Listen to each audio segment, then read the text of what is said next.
O Catecismo em um Ano.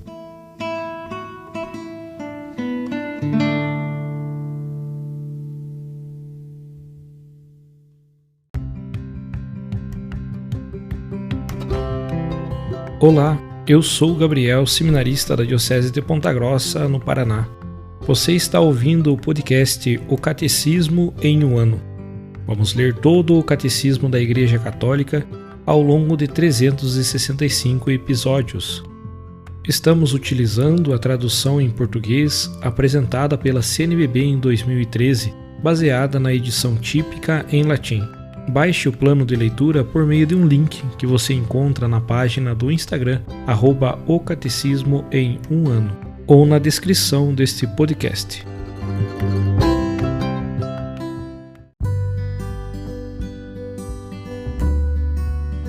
Estamos no dia 297 do podcast O Catecismo em um Ano, e nesse dia nós daremos continuidade no artigo 6º, Não cometerás adultério, os parágrafos 2337 ao 2345.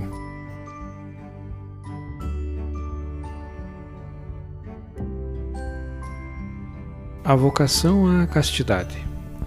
A castidade significa a integração correta da sexualidade na pessoa e, com isso, a unidade interior do homem em seu ser corporal e espiritual.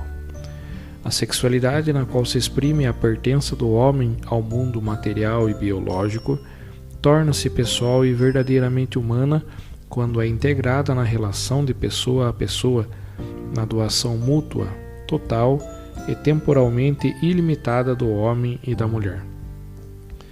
A virtude da castidade comporta, portanto, a integridade da pessoa e a integralidade da doação. A integridade da pessoa. A pessoa casta mantém a integridade das forças vitais de amor depositadas nela. Esta integridade garante a unidade da pessoa e se opõe a todo comportamento que venha a feri-la. Não tolera duplicidade nem de vida nem de linguagem. A castidade comporta a aprendizagem do domínio de si, que é a pedagogia da liberdade humana. A alternativa é clara: ou o homem comanda suas paixões e obtém a paz, ou se deixa subjugar por elas e se torna infeliz.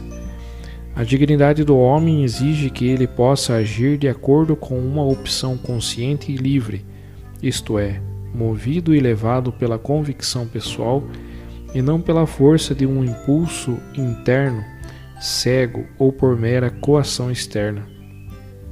O homem consegue essa dignidade quando, libertado de toda a escravidão das paixões, caminha para seu fim pela escolha livre do bem, procura eficazmente os meios aptos com diligente aplicação. Aquele que quer permanecer fiel às promessas do batismo e resistir às tentações, se empenhará em usar os meios correspondentes ao conhecimento de si, a prática de uma ascese adaptada às situações em que se encontra, a obediência aos mandamentos divinos, a prática das virtudes morais e a fidelidade à oração. A castidade nos recompõe, reconduzindo-nos a esta unidade que tínhamos perdido quando nos dispersamos na multiplicidade. A virtude da castidade é comandada pela virtude cardeal da temperança, que tem em vista fazer depender da razão as paixões e os apetites da sensibilidade humana. O domínio de si mesmo é um trabalho a longo prazo, nunca deve ser considerado definitivamente adquirido. Supõe um esforço a ser retomado em todas as idades da vida. O esforço necessário pode ser mais intenso em certas épocas, por exemplo, quando se forma a personalidade, na infância e na adolescência. A castidade tem leis de crescimento. Este crescimento passa por graus, marcados pela imperfeição e muitas vezes pelo pecado. Dia a dia, o homem virtuoso e casto se constrói por meio de opções numerosas e livres. Assim, ele conhece, ama e realiza o bem moral, seguindo as etapas de crescimento. A castidade representa uma tarefa eminentemente pessoal. No entanto, implica também um esforço cultural, porque o homem desenvolve-se em todas as suas qualidades mediante a comunicação com os outros. A castidade supõe o respeito pelos direitos da pessoa, particularmente o de receber uma informação e uma educação que respeitem as dimensões morais e espirituais da vida humana. A castidade é uma virtude moral e também um dom de Deus, uma graça, um fruto da obra espiritual. O Espírito Santo concede o dom de imitar a pureza de Cristo àquele que foi regenerado pela água do batismo.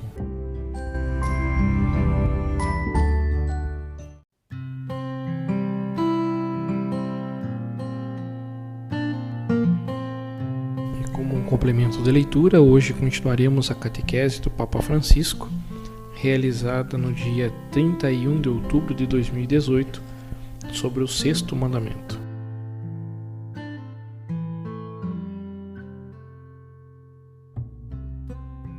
Hoje eu gostaria de completar a catequese sobre a sexta palavra do Decálogo: não cometerás adultério, evidenciando que o amor fiel de Cristo é a luz para viver a beleza da afetividade humana. Com efeito, a nossa dimensão afetiva é um chamado ao amor, que se manifesta na fidelidade, no acolhimento e na misericórdia. Isto é muito importante. Como se manifesta o amor? Na fidelidade, no acolhimento e na misericórdia. Contudo, não se deve esquecer que este mandamento se refere explicitamente à fidelidade matrimonial e, portanto, é bom refletir mais a fundo acerca do significado esponsal. Este trecho da Escritura, este texto da Carta de São Paulo, é revolucionário. Refletir com a antropologia daquele tempo e dizer que o marido tem de amar a esposa como Cristo ama a igreja, mas é uma revolução. Talvez, naquela época, seja o aspecto mais revolucionário que foi apresentado acerca do matrimônio. Sempre pelo caminho do amor. Podemos questionar-nos: a quem se destina esse mandamento de fidelidade? Só aos esposos? Na realidade, este mandamento é para todos. É uma palavra paterna de Deus dirigida a cada homem e mulher. Recordemo-nos que o caminho da maturação humana é o próprio percurso do amor, que vai do receber cuidados à capacidade de oferecer cuidados, do receber a vida à capacidade de dar a vida. Tornar-se homens e mulheres adultos significa chegar a viver a capacidade esponsal e parental, que se manifesta nas várias situações da vida, como a capacidade de assumir sobre si o peso de outra pessoa e amá-la sem ambiguidades. Trata-se, por conseguinte, de uma atitude global da pessoa que sabe assumir a realidade e sabe entrar numa relação profunda com os demais. Por conseguinte, quem é o adúltero, o luxurioso, o infiel, é uma pessoa imatura que conserva para si a própria vida e interpreta as situações com base no seu bem-estar e satisfação. Portanto, para se casar não é suficiente celebrar o matrimônio. É necessário percorrer um caminho do eu para o nós, do pensar sozinho para o pensar a dois, do viver sozinho para o viver a dois. É um bonito percurso. Quando conseguimos descentralizar-nos, então cada ação é esponsal. Trabalhamos, falamos, decidimos, encontramos os outros com a atitude acolhedora e oblativa. Cada vocação cristã, nesse sentido, agora podemos alargar um pouco a perspectiva e dizer que qualquer vocação cristã nesse sentido é esponsal. É o caso do sacerdócio ministerial, porque há um chamado em Cristo e na Igreja a servir a comunidade com todo o afeto, o cuidado concreto e a sabedoria que o Senhor concede. A Igreja não precisa de candidatos para desempenhar o papel de sacerdotes. Não servem, é melhor que fiquem em casa. Mas servem homens aos quais o Espírito Santo toca o coração com um amor sem reservas pela esposa de Cristo. No sacerdócio ministerial, ama-se o povo de Deus com toda a paternidade, a ternura e a força de um esposo e de um pai. Assim também a virgindade consagrada em Cristo deve ser vivida com fidelidade e alegria como relação esponsal e fecunda de maternidade e paternidade. Repito, cada vocação cristã é esponsal, pois é fruto do vínculo de amor, no qual todos somos regenerados, o vínculo de amor com Cristo, como nos recordou o trecho de Paulo lido no início. A partir de sua fidelidade, da sua ternura, da sua generosidade, olhemos com fé para o matrimônio e para cada vocação, e compreendamos o sentido pleno da sexualidade. A criatura humana, na sua inseparável unidade de espírito e corpo, e na sua polaridade masculina e feminina, é uma realidade muito boa, destinada a amar e ser amada. O corpo humano não é um instrumento de prazer, mas o lugar da nossa chamada ao amor. E no amor autêntico não há espaço para a luxúria, nem para a sua superficialidade. Os homens e as mulheres merecem mais do que isto. Portanto, a palavra não cometerás adultério, mesmo se em forma negativa, orienta-nos para o nosso chamado originário, ou seja, para o amor esponsal total e fiel que Jesus Cristo nos revelou e doou.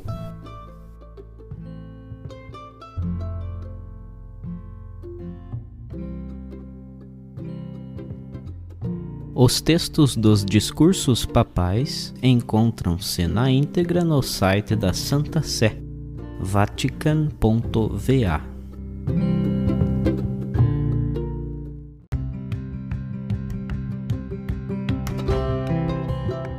Você acaba de ouvir mais um episódio do podcast O Catecismo em um Ano.